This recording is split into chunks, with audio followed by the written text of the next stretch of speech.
There was a time when Corus Entertainment felt like Canadian media royalty.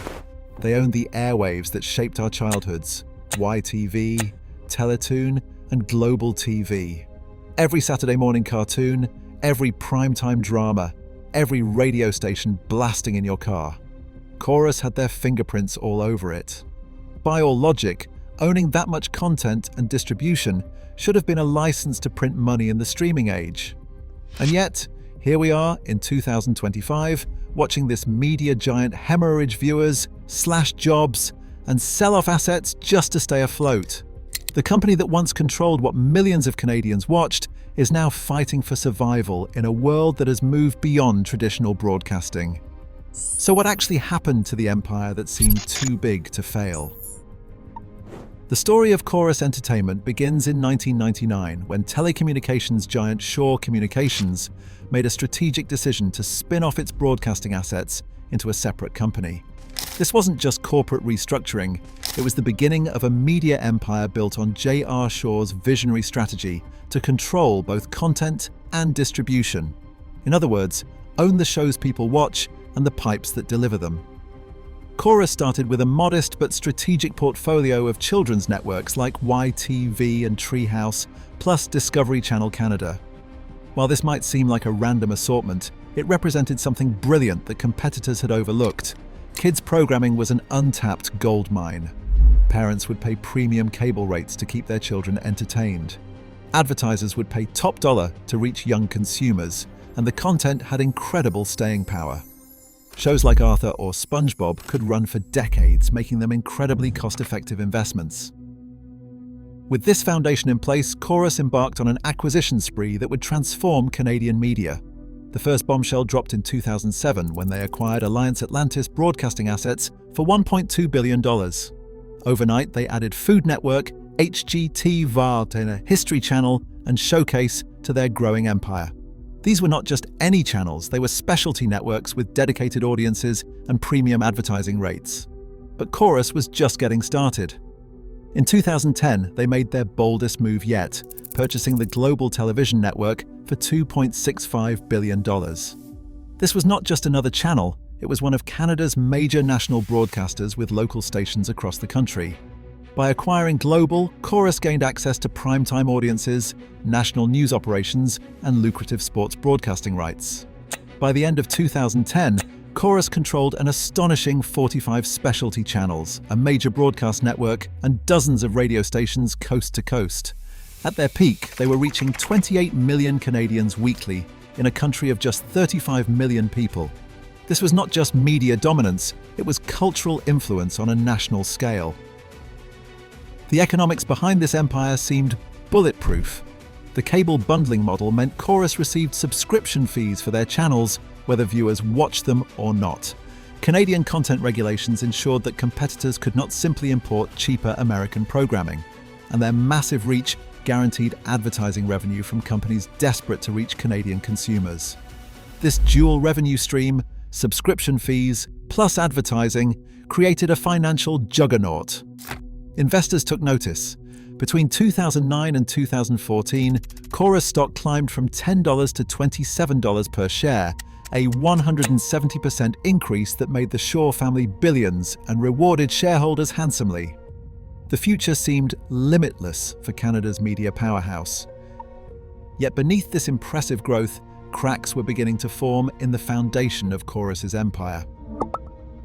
The first warning sign appeared in 2010 when Netflix launched its streaming service in Canada. Initially dismissed as a niche player, it gained astonishing traction, reaching 6.7 million Canadian subscribers by 2016, nearly 50% of Canadian households. This was the beginning of what industry insiders call cord cutting, consumers cancelling traditional cable subscriptions in favour of streaming alternatives. For the first time in its history, the cable television industry began losing subscribers. The decline started slowly, just a few percentage points annually, but the trend line was unmistakable and accelerating. Even more alarming, younger demographics were abandoning traditional television entirely. The median age of a Corus viewer was climbing into the mid-50s, while viewers under 35 were disappearing at an alarming rate. As viewers migrated to digital platforms, advertising dollars followed. Major brands began shifting their budgets from television to Google, Facebook, and YouTube. This was not just a temporary reallocation, it represented a fundamental shift in media consumption patterns that threatened the very core of Corus's business model. While these external threats mounted, Corus faced another challenge entirely of its own making: debt. The acquisition spree that built their empire had been funded largely through borrowing. By 2016, Corus was carrying a staggering $2.4 billion in debt, an amount that required increasingly large interest payments just to service. These financial obligations might have been manageable in a growth environment, but became increasingly problematic as revenue growth stalled. Credit rating agencies took notice. Moody's and S&P began issuing warnings about Corus's debt load and its ability to meet future obligations. Those warnings made borrowing more expensive precisely when the company needed financial flexibility to adapt to changing market conditions. Meanwhile, the regulatory landscape that had once protected Corus was shifting beneath their feet. The CRTC, Canada's broadcast regulator, began relaxing Canadian content requirements that had historically shielded domestic broadcasters from American competition. More damaging was the introduction of pick-and-pay cable regulations, which allowed consumers to select individual channels rather than buying the large bundles that had supported Corus's less popular networks. Most critically, streaming services operated under completely different regulatory frameworks than traditional broadcasters. While Corus had to comply with Canadian content quotas, advertising restrictions, and public service obligations, Netflix and Amazon faced virtually none of these constraints. What had once been Corus's protected market position was rapidly eroding. Facing these challenges, Corus needed bold, transformative strategies. Instead, they made a series of critical errors that accelerated their decline. Perhaps the most significant was their fumbled approach to streaming. While competitors like CBC launched Gem and Bell Media developed Crave, Corus delayed their entry into the streaming market until 2016 with the lackluster Global TV app. When it finally arrived, the Global TV app suffered from poor user experience, a limited content library, and confusing access restrictions. Rather than leveraging their massive archive of content, decades of kids programming, lifestyle shows, and Canadian originals, they offered a fragmented experience that failed to compete with sleek interfaces from Netflix and Disney+. This was not just a technical failure, it was a fundamental misunderstanding of how viewing habits had changed. Equally damaging was Corus's refusal to address their outdated cost structure. Traditional broadcasting requires expensive infrastructure, such as transmission towers, broadcast centers, and satellite uplinks, that streaming companies simply do not need. Instead of aggressively downsizing these legacy operations, Corus maintained them while trying to build digital capabilities alongside them. This strategy of straddling both worlds meant they were paying for two distribution systems, while revenue supported only one. Executive compensation remained puzzlingly high despite declining performance. While shareholders watched their investments lose value and employees faced rounds of layoffs, the C-suite continued receiving multi-million-dollar packages. This created both a financial drain and morale problems throughout the organization. Perhaps most baffling was Corus's content strategy pivot. Despite building their empire on children's programming, their clear competitive advantage, they shifted focus to general entertainment and news. That put them in direct competition with global streaming giants who could outspend them by orders of magnitude. Meanwhile, they lost key licensing deals for children's content to the very streaming services taking their viewers. Original Canadian content development, which could have differentiated Corus in a crowded marketplace, received inadequate investment. Instead, they became increasingly dependent on importing expensive American programming that viewers could often find elsewhere. Without compelling exclusive content, Corus channels became increasingly interchangeable and dispensable in consumers' media diets. These existing problems accelerated dramatically with the arrival of the COVID-19 pandemic in 2020. As businesses shuttered and economic uncertainty spread, advertising budgets were slashed across industries. Corus, still heavily dependent on advertising revenue, saw income plummet virtually overnight. Some quarters saw advertising revenue drop by over 30% year over year. Ironically, while more people were stuck at home watching content, they were not watching Corus channels. The pandemic accelerated streaming adoption as Canadians, confined to their homes, discovered and embraced digital entertainment options. Netflix, Disney+, and YouTube saw record growth, while traditional television viewing among key demographics continued its decline. Live sports, one of the few remaining drivers of appointment viewing on traditional television, were cancelled or postponed. Without sports programming to attract viewers and advertisers, even Corus's most reliable properties suffered.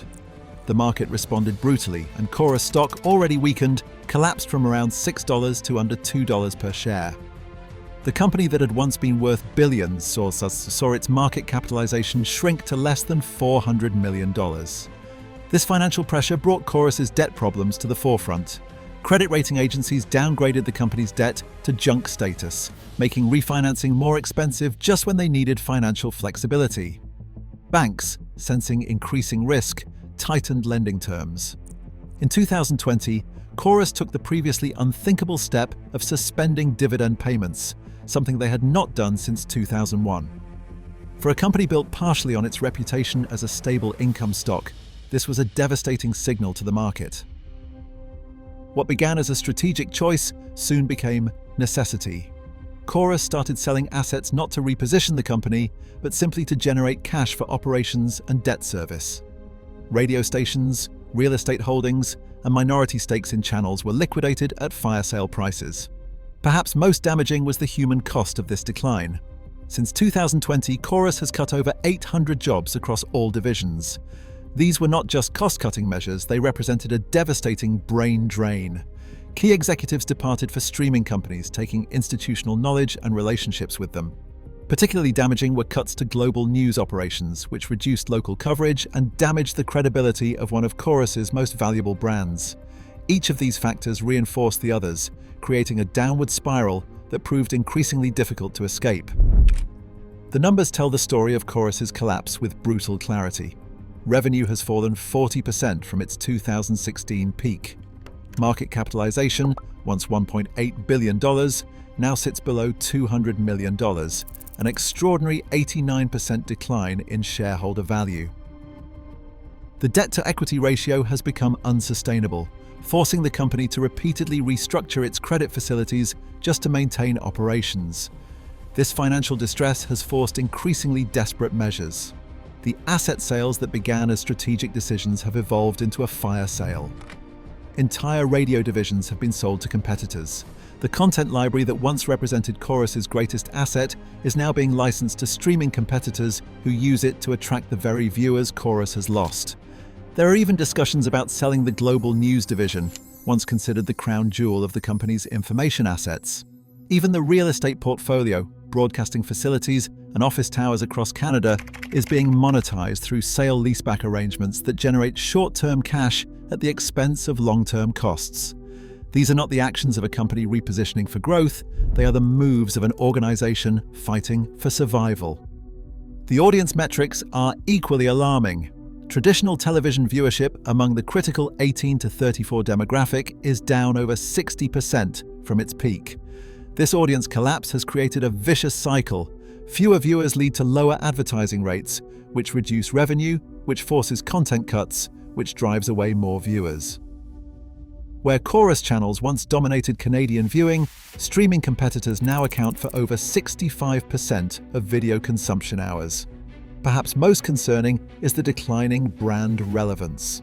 Channels like YTV and Teletoon that once defined Canadian childhood are increasingly unknown to younger generations. In recent surveys, fewer than 30% of Canadians under 25 could correctly identify Corus as the parent company of these once iconic brands. This is not just a business challenge, it is cultural erasure of what was once a defining presence in Canadian media.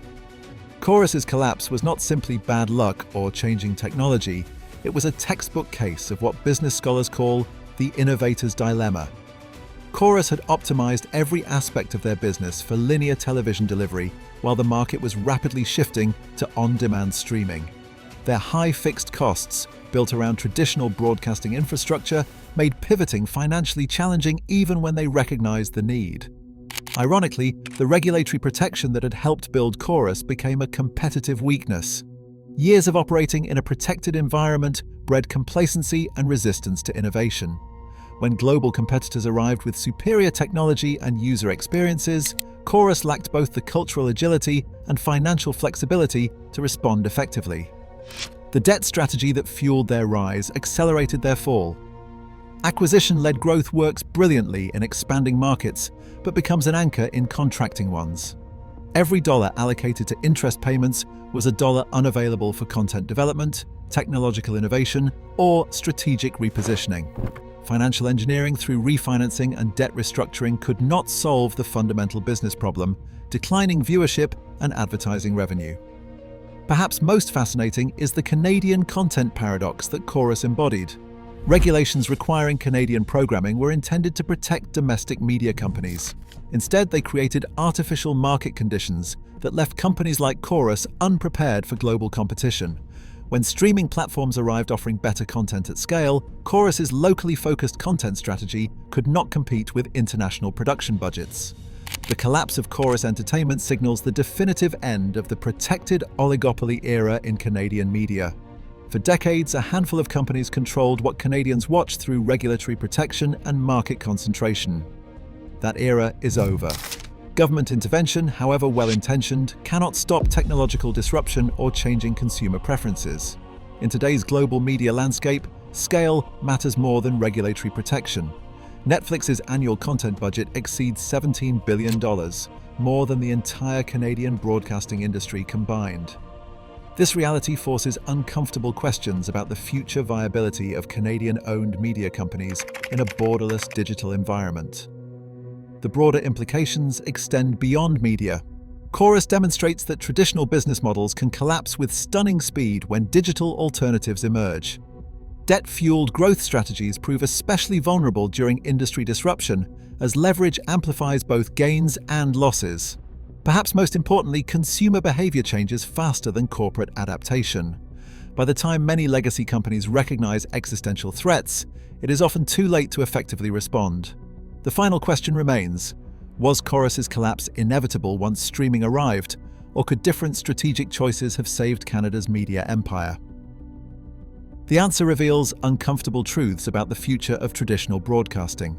While earlier and more aggressive digital transformation might have created a different outcome, the economics of streaming fundamentally favor global scale and direct-to-consumer relationships, precisely what Corus lacked.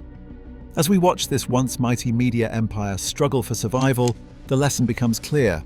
No amount of past success guarantees future relevance. In the digital age, even the largest, most established companies must continuously reinvent themselves or risk becoming cautionary tales of disruption. For Corus Entertainment, that lesson may have come too late.